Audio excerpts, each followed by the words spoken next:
खाना त बोलाउने नि पस्किँदै रहेछ नबोलाइकन त बुझ्नु पनि गइन्न बोलाएको बोलाइ झगडा गर्ने बेला चाहिँ म पनि गएर झगडा गर्ने अनि जहिले पनि निहुरेर अनि बोलाउँछु है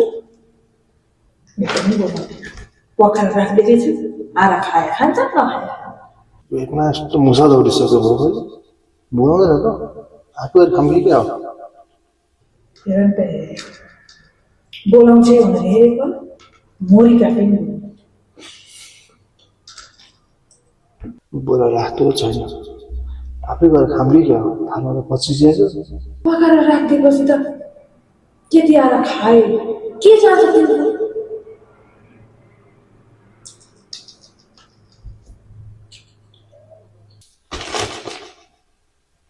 अहिले बोलाएपछि जान्छु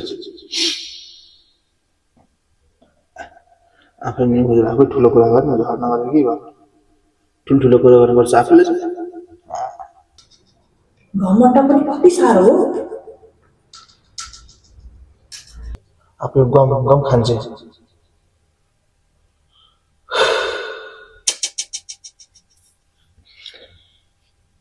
के गर्नु आफै गएर खाम होइन उसले खाएर उठ्छ नि गरेर खान्छु त्यसको त बसेर खाँदै खानु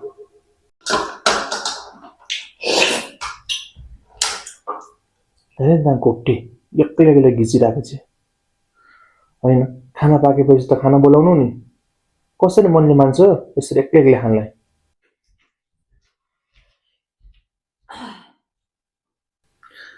अब आफू गएर खाइन्छ नि खाना उसको पेट भरिहाल्यो अब आफू गएर पेट भर्नु कस्तो भोक लागिरहेको खाना बस्यो भने आफू मात्रै बसेर खाइन्छ भोकले